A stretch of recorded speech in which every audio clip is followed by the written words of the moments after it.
First contact and crash landing. The vast emptiness of space stretched endlessly before Ambassador Xylith's view screen. Her sleek diplomatic vessel glided silently through the star-studded void, its destination a small blue-green planet in a remote arm of the galaxy. Earth, as its inhabitants called it, had long been a subject of fascination for the Galactic Confederation. Xylith's mission was simple: observe and report on the planet's dominant species, humans, to determine their readiness for first contact. Xylith's four-fingered hand glided over the holographic controls, adjusting the ship's trajectory for final approach. Her iridescent scales shimmered in the soft light of the cockpit as she prepared for atmospheric entry. Everything was proceeding according to plan until a series of alarms shattered the calm. Warning: unknown energy signature detected. Shields compromised. Hull integrity at risk, the ship's AI announced, its melodic voice a stark contrast to the urgency of the situation. Xylith's heart raced as she frantically tried to regain control of her failing ship. The vessel shuddered violently as it plummeted through Earth's atmosphere, leaving a fiery trail in its wake. The last thing Xylith saw before impact was an expanse of blue ocean rushing up to meet her. Miles away, on a remote island forgotten by the world, Marco Reyes paused in his daily foraging routine. The former marine biologist, stranded for the past 3 years after a research expedition gone wrong, shielded his eyes against the tropical sun. A bright streak cut across the sky, ending in a thunderous crash beyond the island's northern shore. Curiosity overcame caution as Marco grabbed his makeshift spear and first aid kit. He'd long ago given up hope of rescue, but whatever had fallen from the sky might provide valuable resources for survival. As he made his way through the dense jungle, Marco's mind raced with possibilities. A satellite, a private spacecraft. He never imagined he was about to become Earth's first ambassador to an alien species. The crash site was a scene of devastation. Twisted metal and strange, glowing components were strewn across the beach. At the center lay a sleek, oval craft unlike anything Marco had ever seen. As he approached cautiously, a panel slid open with a hiss of escaping air. Marco's jaw dropped as a figure emerged. It was clearly not human. Slender and tall, with iridescent scales covering its body and large, multifaceted eyes that regarded him with a mixture of fear and fascination. The alien swayed unsteadily, clearly injured from the crash. Years of isolation melted away as Marco's humanitarian instincts took over. He raised his hands in what he hoped was a universal gesture of peace and slowly approached the alien. "It's okay," he said softly, knowing his words wouldn't be understood, but hoping his tone would convey his intentions. "I'm not going to hurt you. Let me help." Xylith hesitated, her training screaming at her to avoid contact with this primitive species at all costs. But as the human approached, concern evident in its strange, flat features, she realized she had little choice. Her universal translator had been damaged in the crash, leaving her unable to communicate. With a small nod, she accepted the human's offered hand. Over the next few days, an unlikely partnership formed between the stranded alien diplomat and the shipwrecked human. Marco's survival skills proved invaluable as he treated Xylith's injuries, using improvised remedies from the island's flora. In turn, Xylith began the painstaking process of repairing her ship's systems, hoping to re-establish contact with the Galactic Confederation. Communication was a constant challenge. Xylith's species relied heavily on color changes in their scales to convey emotion, a subtlety lost on human eyes.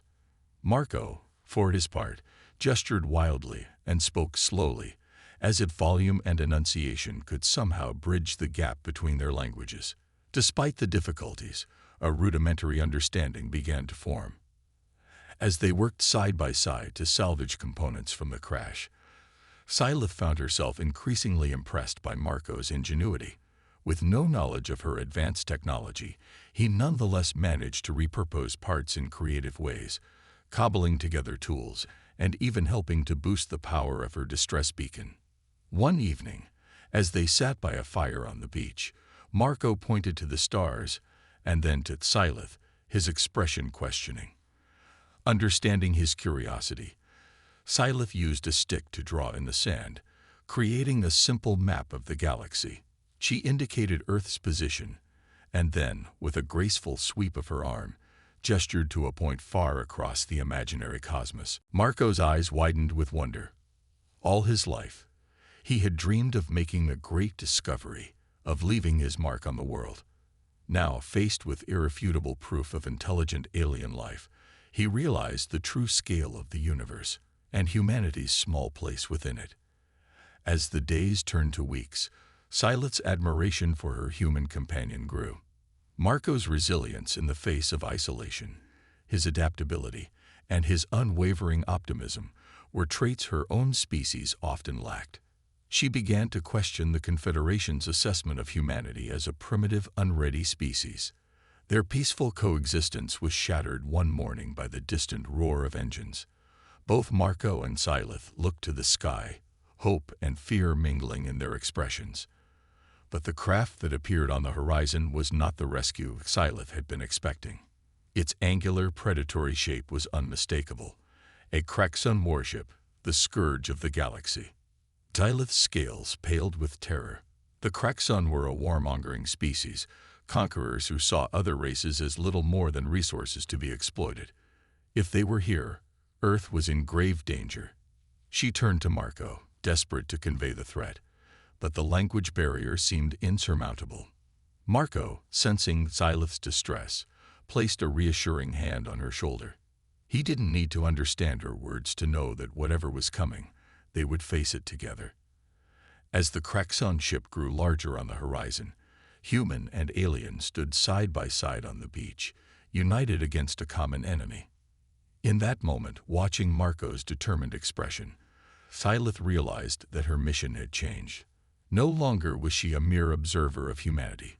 She had become Earth's first and only defender against a threat it couldn't possibly comprehend.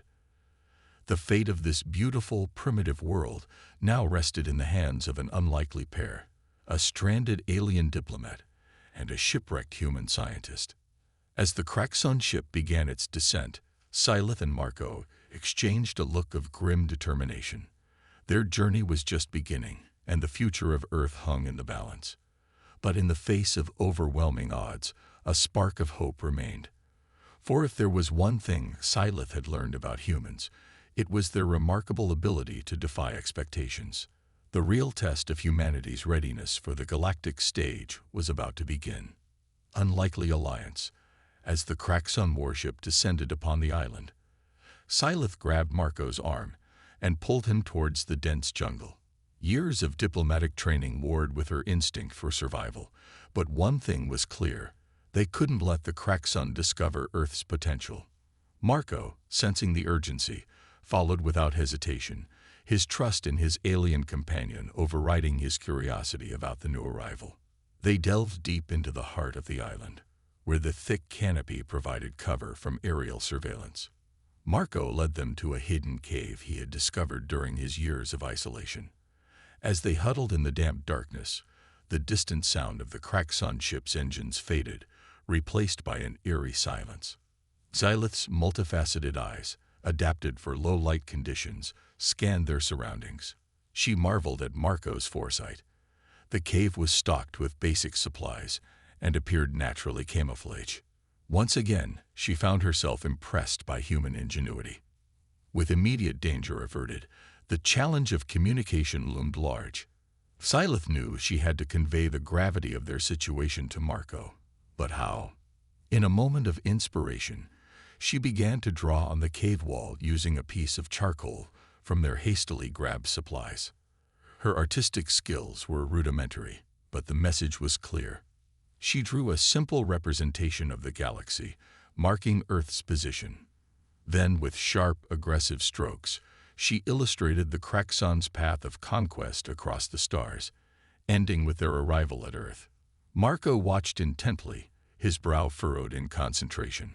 When Scylla finished, Marco nodded slowly. He pointed to the Kraxun ship in the drawing, then made a sweeping gesture with his arm. followed by a crushing motion with his fist. The message was unmistakable. The Kraxon were here to conquer. Over the next few days, as they cautiously scouted the island and observed the Kraxon's movements, Syleth and Marco developed a rudimentary form of sign language. It was a blend of human gestures, Syleth's color-based emotional cues, which Marco was slowly learning to interpret, and mutually agreed upon symbols. This breakthrough allowed them to begin formulating a plan. Marco's knowledge of Earth's geography and human civilization proved invaluable. He explained, through a combination of drawings and charades, that their island was remote and uninhabited. The Kraxon's presence here might buy them time before the invasion of more populated areas began. Syleth, in turn, shared what she knew of Kraxon tactics. They were methodical conquerors, establishing beachheads on uninhabited regions before launching full-scale invasions. She estimated they had weeks, maybe months, before the Kraxon moved against Earth's population centers. As they worked together, the barriers between them began to crumble. Syleth found herself fascinated by Marco's ability to adapt and innovate with limited resources. He fashioned camouflage suits from local vegetation, created a solar still for fresh water, and even managed to repair some of Syleth's equipment using scavenged materials from her crashed ship. Marco, for his part, was in awe of Syleth's knowledge. Through their improvised communication, she taught him about the vastness of the galaxy, the multitude of alien species, and the advanced technology that allowed interstellar travel. His scientific mind soaked up every detail, spinning with the possibilities. One night, as they sat watching the stars from the mouth of their cave, Marco turned to Syleth. With careful gestures, he asked a question that had been weighing on him. He pointed to her, then to the sky, and tilted his head in a quizzical manner. Syleth understood. He wanted to know why she had come to Earth. Syleth considered her response carefully. How could she explain the concept of a diplomatic mission to assess Earth's readiness for first contact? In the end, she settled for simplicity. She pointed to herself, then to Marco, and brought her hands together in a gesture of meeting. Then she swept her arm across the sky and repeated the motion, indicating that her people wanted to meet humans. Marco's eyes lit up with understanding and excitement, but then his expression grew serious. He pointed to the Kraxon ship, visible in the distance, then back at Syleth with a questioning look. Syleth shook her head vehemently. No, the Kraxon were not with her. They were a threat to both their peoples. This realization seemed to strengthen Marco's resolve. He stood up, gesturing for Syleth to follow him. In the dim light of the cave, he began to sketch out a plan.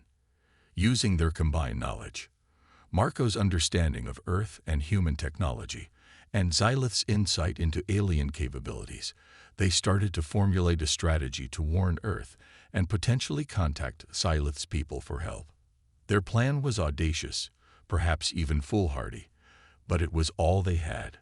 They would need to infiltrate the Kraxon base, use their technology to send a warning to Earth's governments, and simultaneously attempt to boost Syleth's distress signal to reach the Galactic Confederation. As dawn broke, Syleth and Marco emerged from the cave, their unlikely alliance solidified by a common purpose. They began gathering materials for their mission. Marco's Earth-born survival skills complementing Syleth's advanced technological knowledge. Together, they represented the best of both their species, human determination and creativity combined with alien wisdom and technology. The next few days were a flurry of activity. Marco taught Syleth the art of stealth, showing her how to move silently through the jungle and conceal herself in the environment. Syleth, in turn, worked to modify some of her surviving equipment to interface with the more primitive human technology they might encounter. Their progress was not without setbacks. Cultural misunderstandings led to moments of frustration, and the ever-present language barrier caused occasional confusion. But with each challenge overcome, the bond between them grew stronger.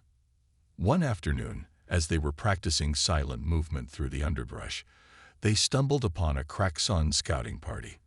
Freezing in place, Syleth and Marco watched in tense silence as the alien invaders passed mere meters from their position. It was a stark reminder of the danger they faced and the importance of their mission. That night, huddled in their cave, the gravity of their situation hit home. Marco, his face illuminated by the soft glow of bioluminescent fungi, looked at Syleth with an expression that transcended language. It spoke of fear, determination, and a deep trust that had formed between them.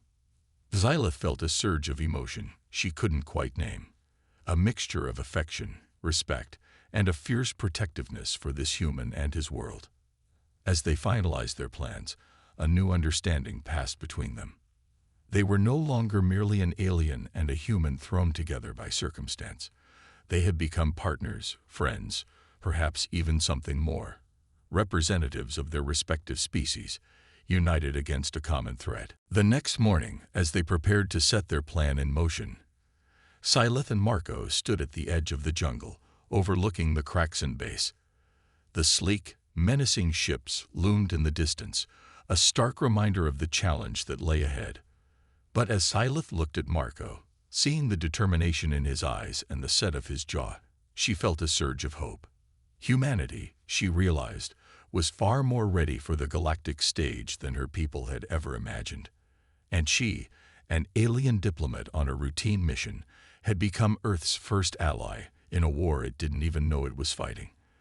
As they moved forward, Syleth silently vowed to do everything in her power to protect this remarkable species and the beautiful world they called home. With a nod to each other, Syleth and Marco began their advance towards the Kraxan base. The fate of Earth hung in the balance, but in this unlikely alliance of human and alien, there was hope. The greatest adventure in human history was about to unfold, and it would start here, on this remote island, with two beings from different worlds united by a common cause. Race against time. The jungle's oppressive heat clung to Marco and Syleth as they crept towards the Kraxan base. Every snapping twig and rustling leaf sent pulses of adrenaline through their bodies. Marco's years of island survival had honed his stealth skills, while Syleth's natural alien grace allowed her to move with surprising agility through the unfamiliar terrain. As they neared the edge of the cleared area surrounding the Kraxan ships, they paused to survey the scene. The alien base was a hive of activity, with tall, chitinous Kraxan soldiers patrolling the perimeter and engineers working on various pieces of equipment. Marco's eyes widened at the sight of technology beyond his wildest imagination, but Syleth's gentle touch on his arm brought him back to focus.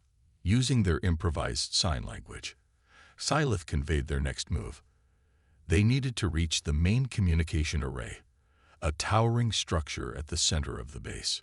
From there, they could potentially send a warning to Earth and boost Syleth's distress signal to the Galactic Confederation. Marco nodded, then pointed to a stack of supply crates near the edge of the clearing. With a series of gestures, he outlined a plan to create a diversion. Syleth's scales shifted to a pattern that Marco had come to recognize as approval. Their ability to communicate complex ideas without words was a testament to the bond they had formed. As night fell, they put their plan into action.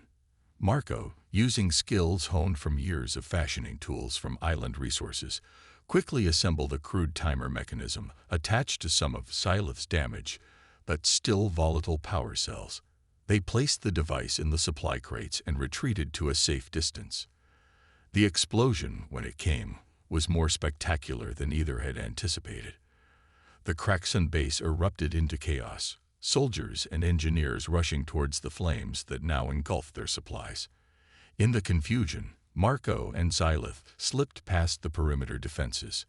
The interior of the Kraxan base was a maze of advanced technology. Marco felt like a caveman thrust into the future, but he pushed aside his awe and focused on the mission. Syleth led the way, her knowledge of alien tech proving invaluable as they navigated towards the central command structure. They encountered their first major obstacle at the entrance to the communication center. A complex locking mechanism barred their way, its alien design bewildering to Marco's eyes. But Syleth hesitated, her scales shifting in a pattern Marco had never seen before. Understanding dawned on Marco. The lock was giving Scythe trouble too. It must be more advanced than she was used to. In that moment, Marco realized that their success didn't just depend on alien knowledge, but on human ingenuity as well. He studied the mechanism, noting how parts of it responded to proximity. An idea formed. Using bits of scavenged tech from their journey through the base, Marco fashioned a crude electromagnetic pulse device. It wasn't elegant, but when activated, it short-circuited the lock, causing the doors to slide open. Xylith's eyes widened, her scales shimmering with what Marco now recognized as admiration. They had no time to celebrate, however, as alarms began blaring throughout the base. Their presence had been detected. Inside the communications center, Scythe moved with purpose, her fingers flying over alien controls. Marco stood guard, his makeshift weapon at the ready. He couldn't understand the alien text flying across the screens, but he could tell from Scythe's intensifying color changes that something was wrong. Through frantic gestures, Scythe conveyed the problem. The Kraxun had already begun broadcasting a signal to Earth, a signal that would disable human technology and pave the way for invasion. They had less time than they'd thought. Marco's mind raced. They needed to warn Earth, but how? Suddenly, an idea struck him. He motioned for Scythe to step aside and began inputting a series of commands into the alien console. Years of tinkering with his own emergency beacon on the island had given him insight into communication protocols.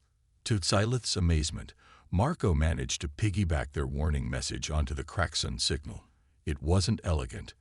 In fact, it would likely come across as interference to most Earth receivers, but it was their best chance to alert humanity to the coming threat. As Marco worked, Scythe focused on boosting her distress signal to the Galactic Confederation. The Kraxun technology, ironically, provided the power she needed to punch through the vast distances of space. Just as they finished, the doors to the command center burst open. Kraxun soldiers poured in, their alien weapons charged and ready. Marco and Scythe found themselves surrounded, backs against the central console. In that moment of crisis, an unexpected thing happened. Marco, acting on instinct, placed himself in front of Scythe, shielding her with his body. It was a gesture that defied logic. His frail human form was no match for Kraxun weaponry, but it spoke volumes about human nature. Scythe, moved by Marco's selfless act, made a decision. Her diplomatic mission, her non-interference directive, all of it paled in comparison to what she had learned about humanity through Marco. In a swift motion, she activated her personal shield, a device she had kept hidden as a last resort, enveloping both of them in a shimmer of energy. The Kraxun weapon's fire splashed harmlessly against the shield, but Scythe knew it wouldn't last long. They needed an escape plan. Marco, always quick to adapt, had already spotted a potential exit, a waste disposal chute in the corner of the room. With a nod of understanding between them, they made a dash for the chute. Marco went first, his compact human form easily sliding into the opening. Scythe followed, her alien physiology making the tight fit more challenging. As she disappeared into the chute, she saw the shield flicker and fail under the barrage of Kraxun fire. They tumbled through darkness, the twists and turns of the chute disorientating them. Finally, they were ejected into the warm waters of the island's lagoon.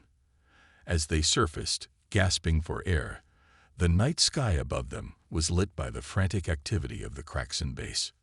Swimming to shore, Marco and Scythe collapsed on the beach, exhausted but alive.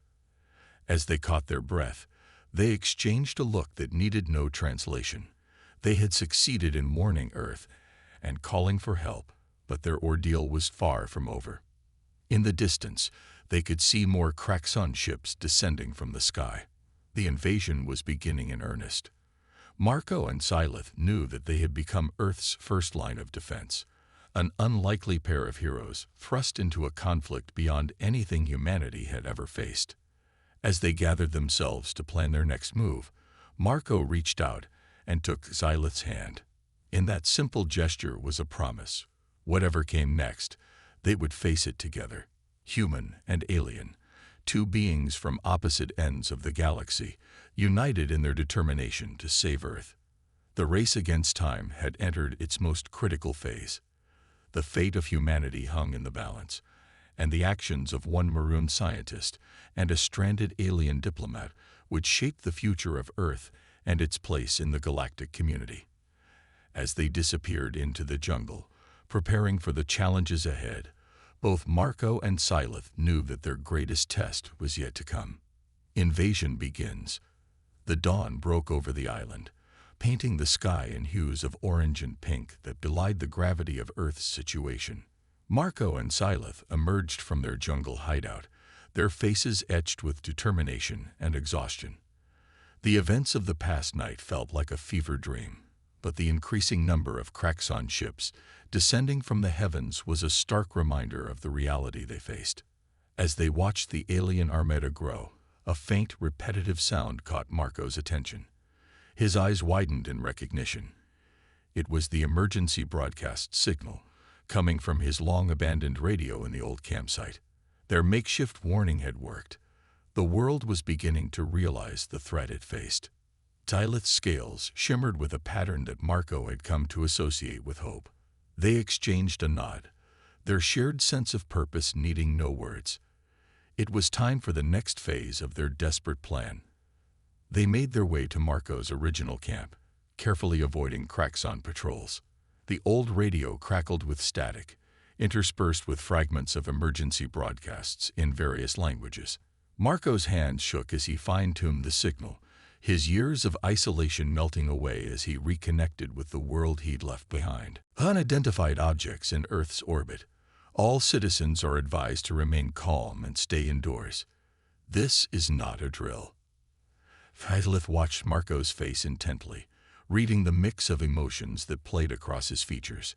She placed a comforting hand on his shoulder, her touch conveying understanding and solidarity. Suddenly, the radio signal cleared, and a strong, authoritative voice cut through the static. "This is Admiral Chen of the United Earth Defense Council. To all listening posts, we are under extraterrestrial attack. I repeat, Earth is under attack. All nations are called upon to unite in the face of this unprecedented threat. Any information on the nature of our adversaries is crucial. If anyone has had direct contact with these aliens, your knowledge could be vital to Earth's survival." Marco and Syleth exchanged a loaded glance.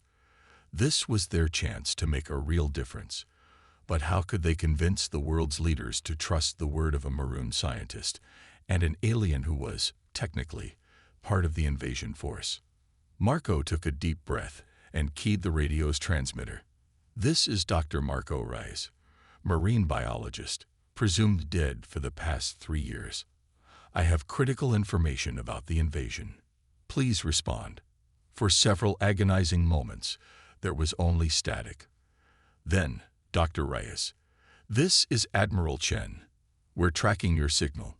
How did you survive? And what do you know about the invaders?" Marco looked at Syleth, who nodded encouragingly. "Admiral, what I'm about to tell you will sound incredible, but I swear it's the truth. I'm not alone here. I've been working with an alien, but not one of the invaders. She's here to help us." There was a long pause before the Admiral's voice returned, tension evident in his tone. "Dr. Reyes, do you realize what you're saying? How can we trust this alien?" Marco's response was immediate and firm. "Because without her, we wouldn't be having this conversation. Earth would be blind to the threat it's facing. Admiral, we don't have time for doubt. The invaders, called the Kraxon, are here to conquer and exploit.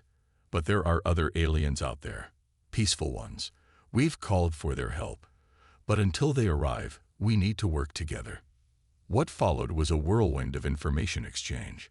Marco and Syleth, using their improvised sign language, and Marco's translations, conveyed everything they knew about Kraxon technology, tactics, and vulnerabilities. The Admiral, initially skeptical, soon realized the value of the intelligence they were providing. As they spoke, The first reports of Kraxun attacks on major cities began to flood in. The alien technology was overwhelming Earth's defenses, just as Syleth had warned.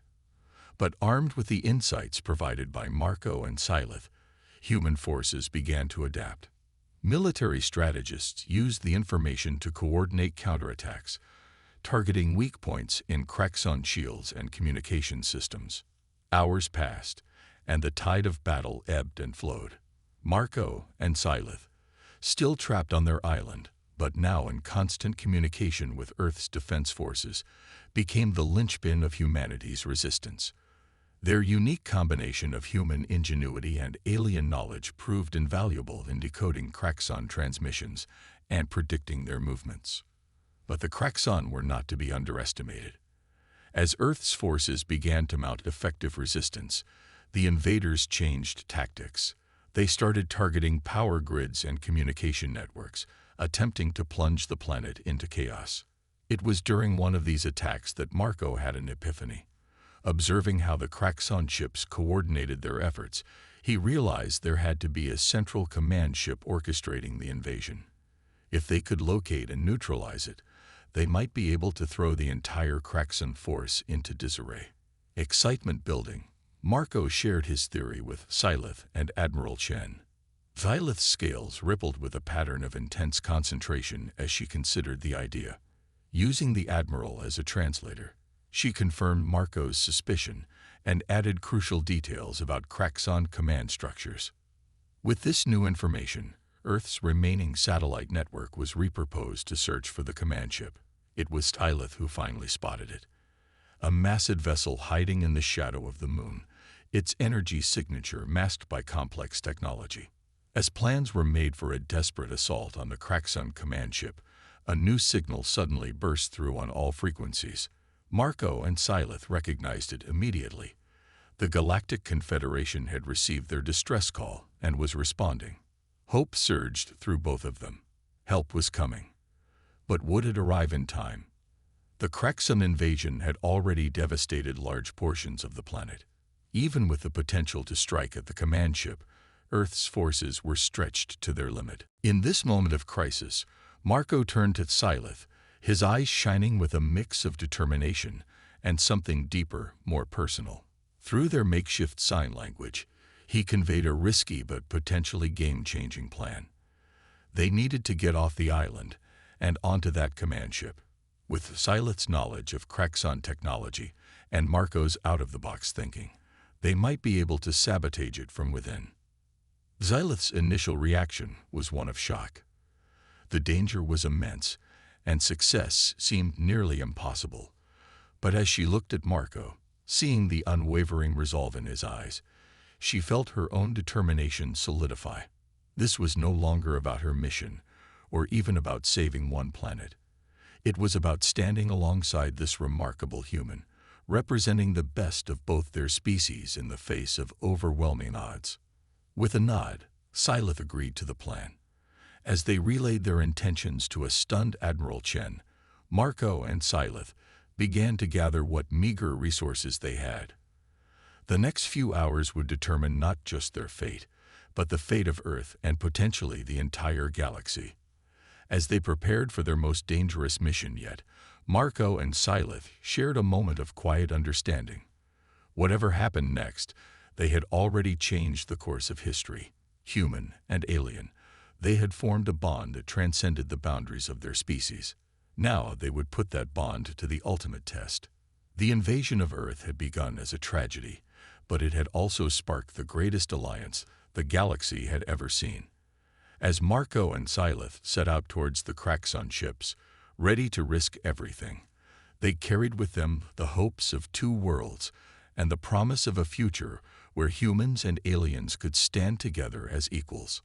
The final battle for Earth was about to begin, and at its heart were two unlikely heroes, a marooned scientist and a stranded alien diplomat, united in their determination to save a world and change the universe. Humanity's stand. The Kraxun command ship loomed before them, a colossal structure of alien metal that dwarfed anything humanity had ever constructed in space. Marco and Syleth, crammed into a salvaged Kraxon scout ship, approached with a mixture of awe and trepidation. Their audacious plan hinged on Syleth's knowledge of Kraxon technology and Marco's human unpredictability. As they neared the ship, Syleth's fingers danced across the control panel, transmitting fake clearance codes. Marco held his breath, acutely aware that discovery now would mean certain death. Seconds stretched into eternity before a light flashed green. They were cleared to dock. "I can't believe that worked," Marco whispered, forgetting momentarily that Syleth couldn't understand his words. But the relieved shimmer that passed through her scales told him she shared the sentiment. Once aboard, they moved swiftly through the cavernous interior of the command ship. Syleth's natural camouflage abilities and Marco's newly acquired stealth skills allowed them to avoid detection. They made their way to the central control room, the heart of the Kraxon invasion. Meanwhile, on Earth, humanity rallied in the face of overwhelming odds. Admiral Chen coordinated a global counteroffensive, using the intelligence provided by Marco and Syleth to exploit weaknesses in Kraxon defenses. Cities around the world became battlegrounds, with human ingenuity and determination facing off against advanced alien technology. In New York, a group of hackers repurposed the city's subway system into an underground resistance network. In Mumbai, engineers reverse-engineered fallen Kraxon tech to create makeshift energy shields.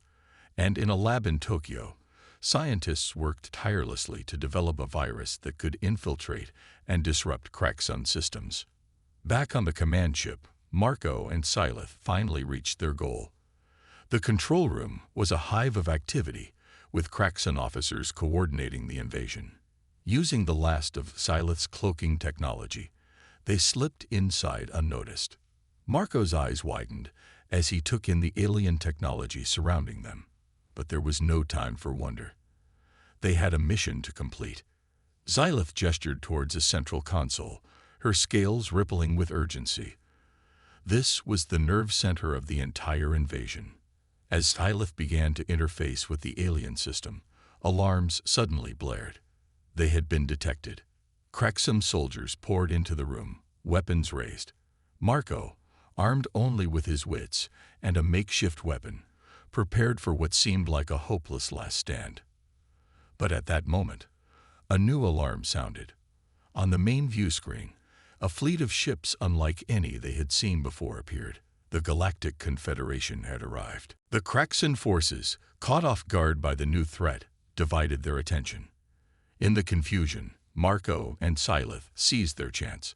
Working in perfect synchronization, they initiated the shutdown sequence for the Kraxon fleet. On Earth, the effects were immediate. Kraxon ships began to fall from the sky, their power systems failing. The tide of the battle turned as humanity, bolstered by the arrival of their new alien allies, pushed back against the invaders. Admiral Chen's voice crackled over the emergency broadcast system. "People of Earth, stand firm. We are not alone in this fight. Our victory is at hand."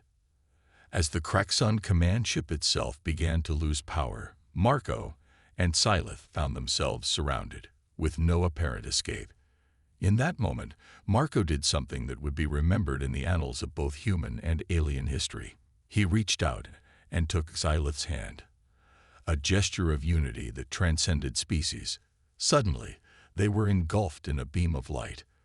The Confederation, using technology far beyond even the Kraxon's understanding, had teleported them to safety.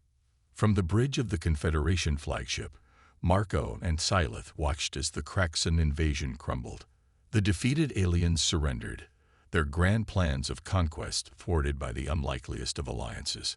In the days that followed, Earth underwent a transformation.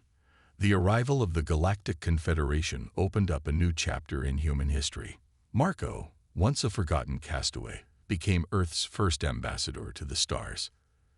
Syleth, her diplomatic mission evolved far beyond its original scope, stood by his side as a symbol of interspecies cooperation. The cleanup and reconstruction efforts brought humans and aliens together in ways never before imagined.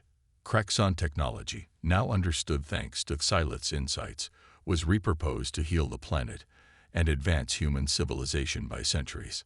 As Marco stood before the United Nations, Scylla at his side, he reflected on the incredible journey that had brought them to this point. Today, he addressed the assembly. We stand not just as citizens of Earth, but as members of a greater galactic community. Our trials have proven that the human spirit, when combined with the wisdom and knowledge of our new allies, is capable of overcoming any obstacle.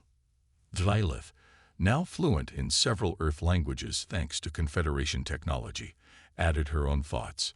In our darkest hour, humanity showed a resilience and creativity that has earned the respect of the entire Confederation. Your planet, once considered too primitive for contact, will now take its place as a full member of our galactic family. As the assembly erupted in applause, Marco and Scylla shared a look that needed no translation. Their unlikely partnership had not only saved Earth, but had ushered in a new era of interstellar cooperation. In the years that followed, humanity took its first steps into the wider galaxy. Earth became a hub of interstellar culture and commerce, its unique blend of determination and innovation highly valued throughout the Confederation. And at the heart of this new age of exploration and diplomacy were Marco and Scylla, the human and the alien whose bond had changed the course of galactic history. Their story became legend, a testament to the power of understanding, cooperation, and the indomitable spirit of two beings from different worlds who found common ground in the face of overwhelming odds. As Earth's first starships set out to explore the cosmos, they carried with them the lesson learned from humanity's stand against the Kraxon, that in the vast expanse of the universe, it is not our differences that define us, but our capacity to come together in times of need. The future that awaited was bright, filled with challenges and opportunities that would once again call upon the best qualities of humanity and their new alien allies. The universe, as it turned out, was more than ready for humanity's unique blend of curiosity, creativity, and courage. And humanity, thanks to Marco and Scylla, was finally ready for the universe.